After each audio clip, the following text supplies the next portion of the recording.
Franklin had been sent Ben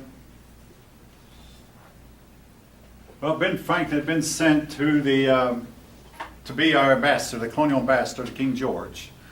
Now, I believe I've already mentioned how that Ben Franklin had made friends with George Whitefield during the revivals. Ben Franklin had a knack for making friends with people who were his opposites. Even though Whitefield and Franklin were opposites religiously, nevertheless the two men became friends. Ben Franklin then went and made friends with George III. They were opposites. Ben Franklin was highly intelligent. George III was lacking in intelligence. Ben Franklin was poor. George III was very rich. Ben Franklin was very low-born. George III was high-born. Nevertheless, they became friends until a certain unfortunate incident, and again, I can't blame Ben Franklin.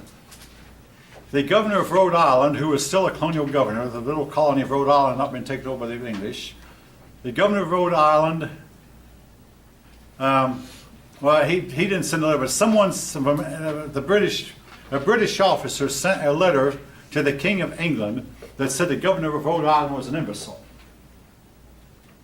Ben Franklin got a hold of the letter before the king did, and Ben Franklin copied the letter and sent the letter to the governor.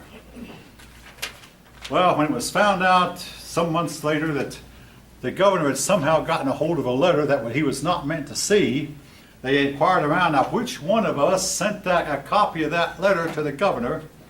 And they found it was Ben Franklin. Well, Ben Franklin, being a diplomat, had diplomatic immunity, so the British government expelled Ben Franklin from England. Ben Franklin came back home to America, but a lot of persons say that the British lost the war when Ben Franklin was sent back to the colonies, because Ben Franklin then went to France and persuaded the King of France to fight. But anyway, Ben Franklin, patriot, he was mistrusted at first because he was known to be a friend of King George III, and they thought he was coming over here as a spy. Nevertheless, the First Continental Congress said that we're not going to pay taxes without representation. They also said that there's going to be a further boycotting of British goods. But they voted to meet again and the Second Continental Congress. The Congress was composed of men who had been, who had been involved in legislatures in their respective colonies. It was like the first time a Continental Congress had met that involved all the colonies except one. The colony of Georgia did not send a delegation. Don't ask me why. Maybe Georgia just did not want to rebel, I don't know. Eventually now Georgia joined with the others.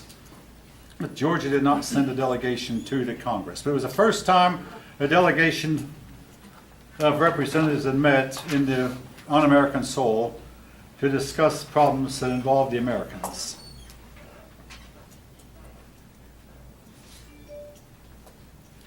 All right, time went on.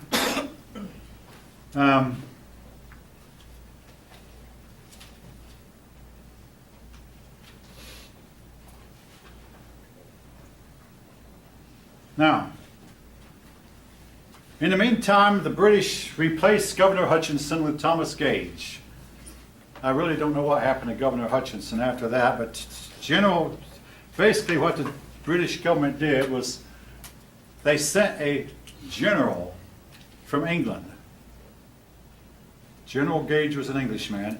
Sent a general from England to govern the Massachusetts colony. This, of course, was a new low in relations between the British and the Americans. Now, in the meantime, the colonials, since the port at Boston was closed, a lot of Americans were unemployed. So the colonials, I'm calling them both colonials and Americans, the colonials then had a lot of time to do several things. Number one, they had a lot of time to spy on the British, and they also had time to collect and start training as an army.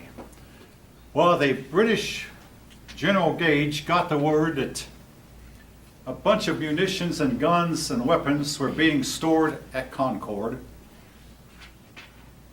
And General Gage said, I know what I'll do. I'm going to sneak in the middle of the night and I'm going to go to Concord while the Colonials are asleep and I'm going to capture these weapons from them. A great plan, except unknown to him, the Colonials were watching. Now the Colonials had a signal that if the British Army started to move, the signal was a lamp. If the man in the church tower lit one lamp, that meant the British were going to come by land. If he lit two lamps, come by sea. And it's a poem. One up by land, two up by sea. What a poem. Well, one night, the man in the church steeple lit one lamp. A horseman named Paul Revere saw it, and Paul Revere got on his horse and started going around yelling, "The British are coming! The British are coming!" If someone didn't answer, he'd get off his horse, knock on the door. He went one way, William Dawes went another. It wasn't just Paul Revere, but Paul Revere and William Dawes, both of them went around the Colonials to warn them, the British are on the way. Well, when the Colonials woke up, they inevitably asked, well, where are the British going? Oh, the British are on their way to Concord. Eventually, they could tell the British are marching toward Concord. Well, the Colonials quickly removed all their ammunition from Concord and hid them somewhere else. But the British didn't know that. The Colonials first encountered the British at Lexington Green.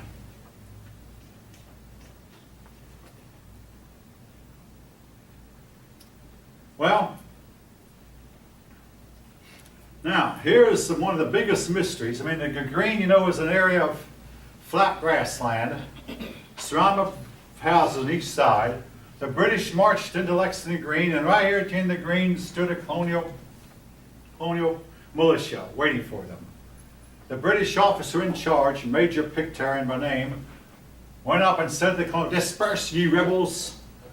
The Colonials did not disperse. Now here, folk, is something that we don't know.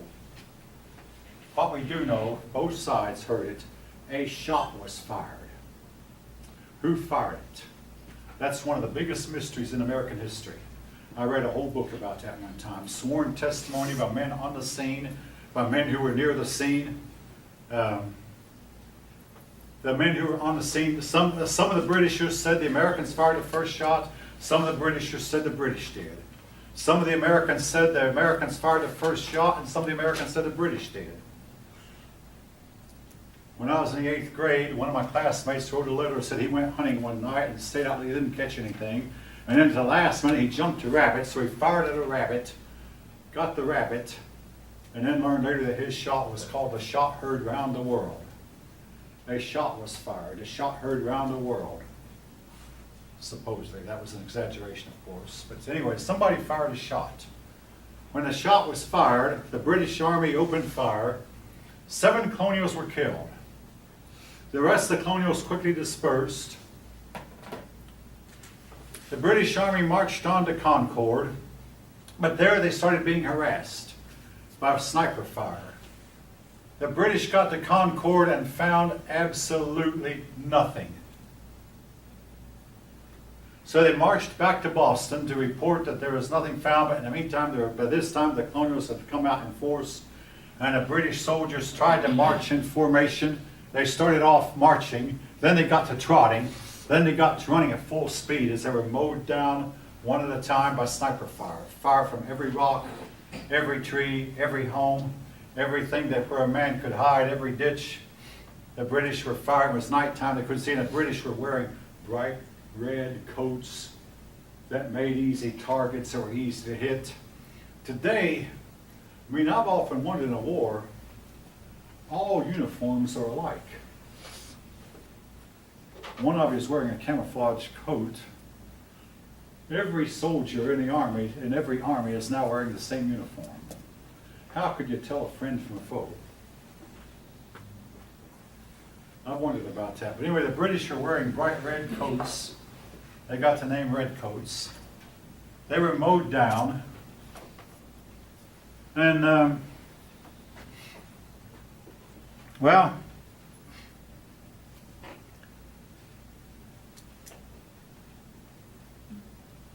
General Gage tried to call for reinforcements. He tried to get the king to repeal the coercive acts. The coercive acts would not be repealed. The British refused, and they said, no, instead we want you to arrest everybody who took part in this rebellion.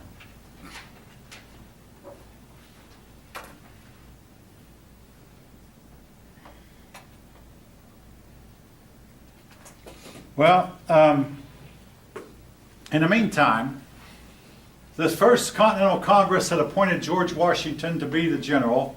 Washington was not there at Lexington. He was on his way. Washington left to go to Boston, or to go to the area around Boston. But his job was to take command of the army. He remained in command all throughout the war. And even though it was a very difficult command at best. Well, a few weeks later,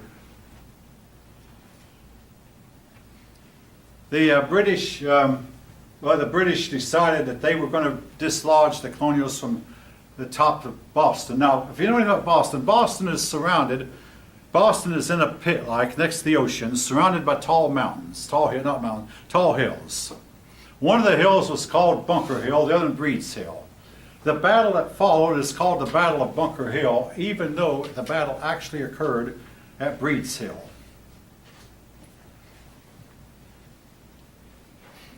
All right.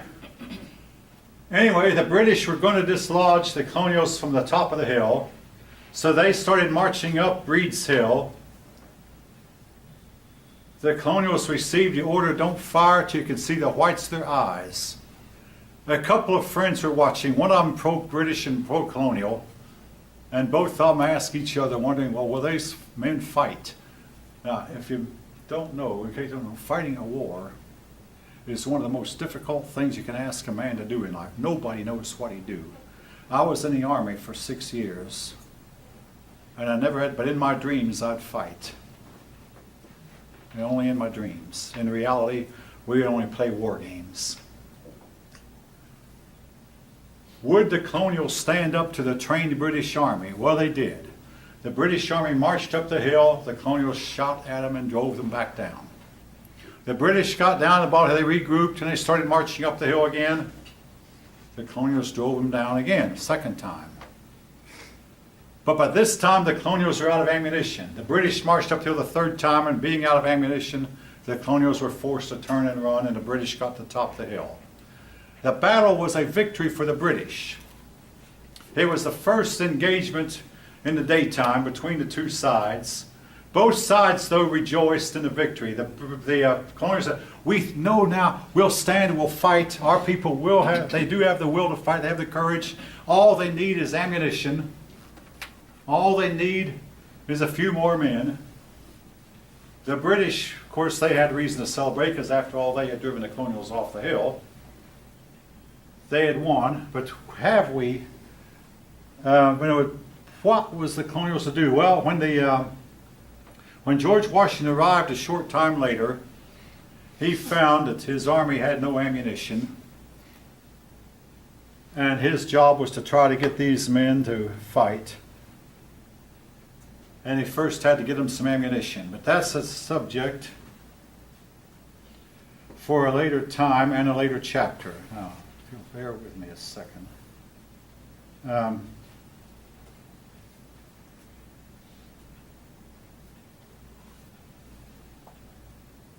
All right.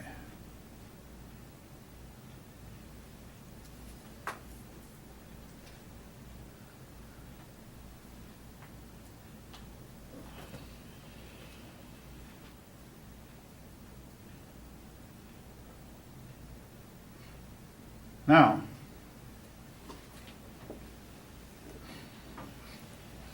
the Second Continental Congress met,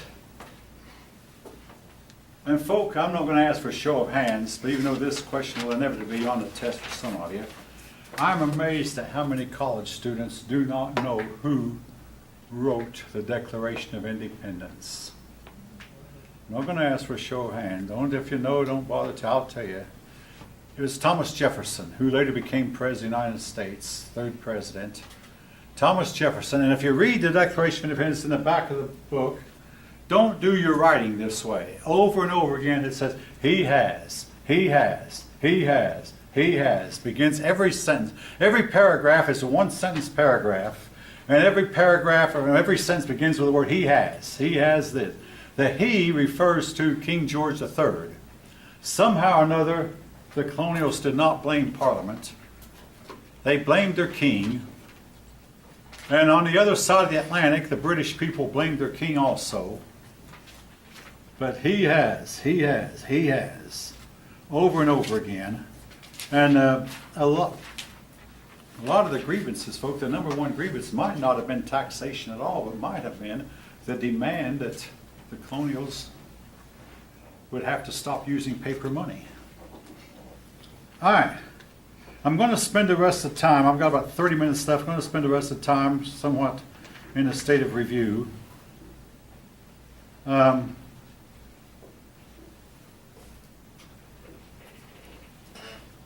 right. I want to back up a little bit.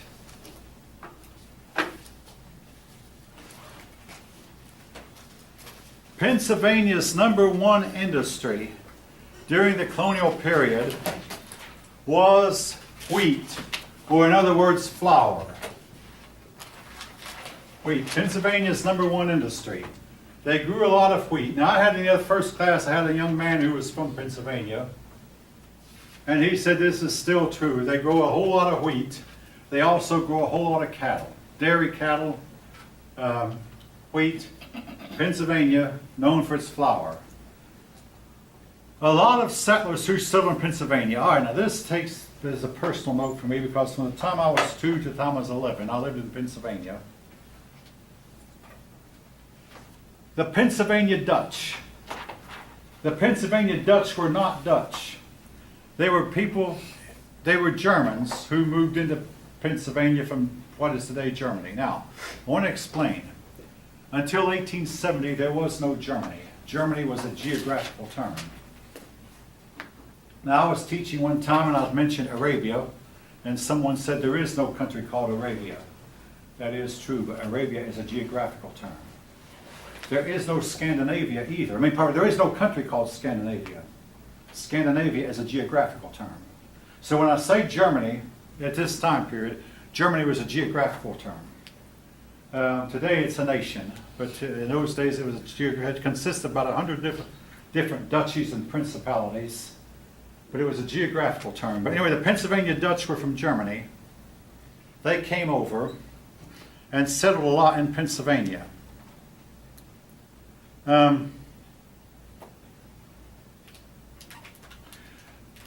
with other people who settled Pennsylvania were the Scotch-Irish. I mentioned them. They tended to be, Scotch-Irish tended to be Presbyterian.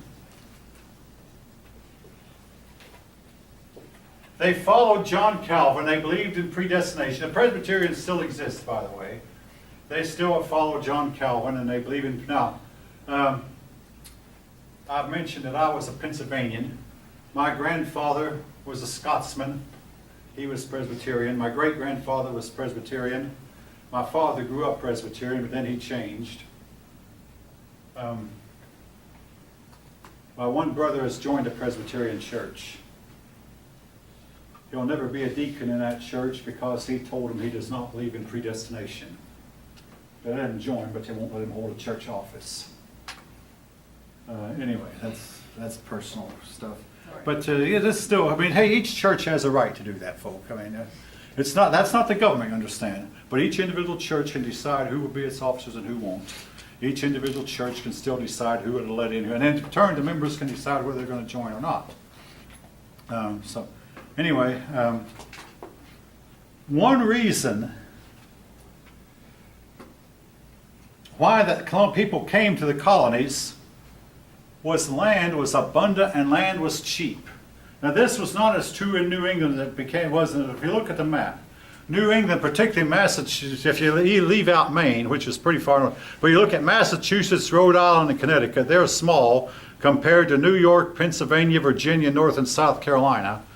There wasn't as much land in New England as there was elsewhere, but land was cheap. Now, again, if you read further into history, In the 1700s, you had two types of people, the movers and the stayers. The movers, the people who moved, the stayers stayed put.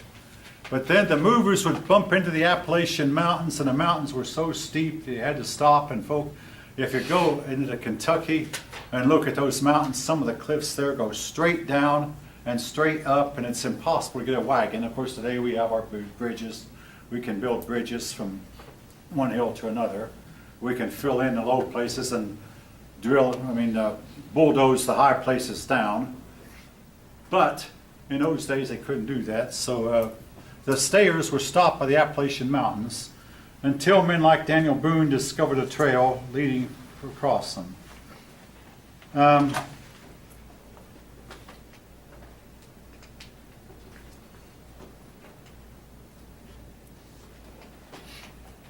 right.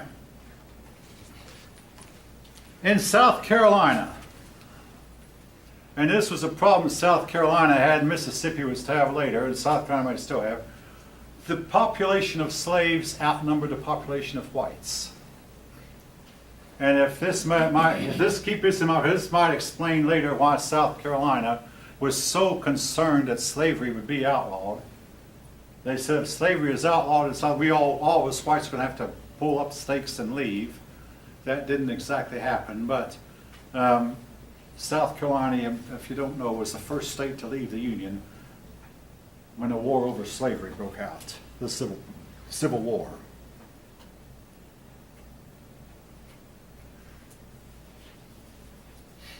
Okay.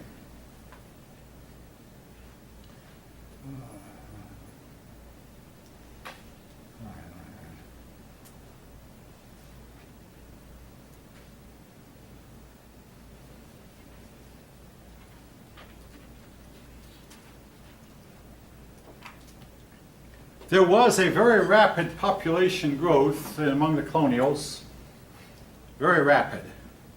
And again, it was a result of two things: natural increase, colonial women had a lot of children, and immigration. A lot of people came from across the ocean.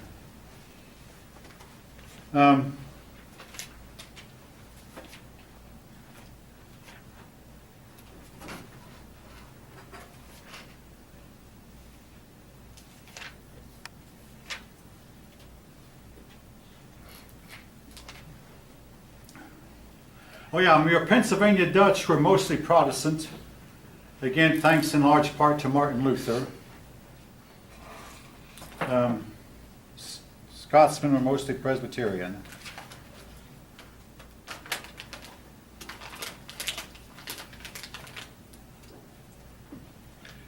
I must mention this: indentured servants. Women who were indentured servants were not allowed to marry till their period of service was complete. Again, as I said, that a woman can't serve two masters. She can't serve her husband and serve her master also, so she could not marry till her term of indenture was complete. Again, that's in your book. And you might, well, what if a woman got pregnant? I mean, there were so few women in the Virginia colony. If she did, she was expected to have 2 years was added to her term of service.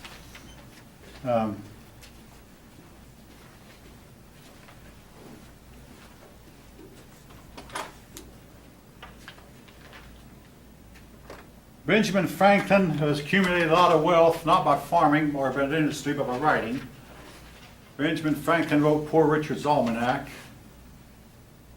and as a result, he got a lot of wealth. In fact, he offered to the king to pay for the tea in the Boston Harbor if the king would let him stay on as ambassador. The king and him had a falling out, and then Franklin was sent back home.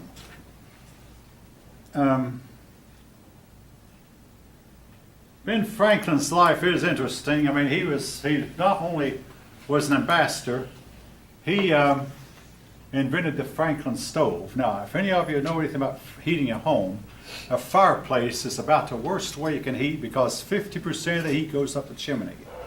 Well, Ben Franklin got the idea, hey, if I can get the fire inside the house, well, what about the smoke? Oh, I'll build a flue and put the fire out, make the carbon monoxide, the bad gases go outside up the chimney. So he built a stove and built a pipe to get the smoke outside the home, and he found that his stove worked far better. It was called the Franklin stove. Now, how many of you can honestly know what I'm talking about? I mean, about heating a home. For most of you, heating a home is something about gas. Just turn on the gas and the home is heated. A gas furnace that pipes the heat to all the house. But in those olden days, they had to heat with a wooden stove. I mean, with a stove that was sometimes burned wood, sometimes called coal. Some of Ben Franklin's famous sayings were, "Early to bed, early to rise, makes a man healthy, wealthy, and wise." Early to bed, early to rise, makes a man healthy, wealthy, and wise. Another one of his sayings was, "A penny saved is a penny earned." His almanac told when the full moon would be, when the new moon would be. Told farmers when to plant their crops, what was the best date, when the last frost would be, as best as it could be predicted. Now, sometimes these things can't be predicted.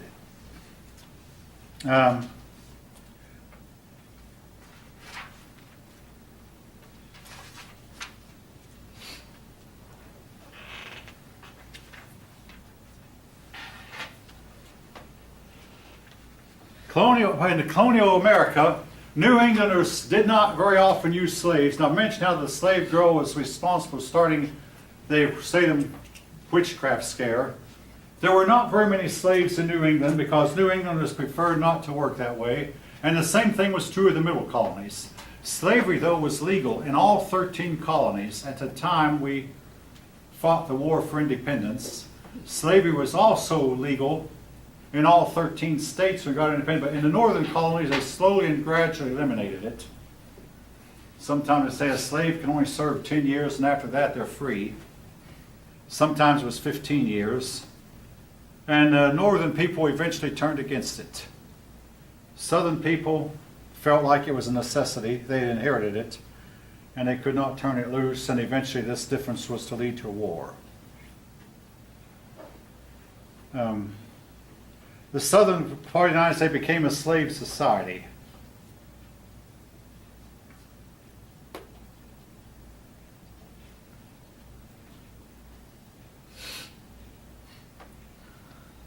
Let's see.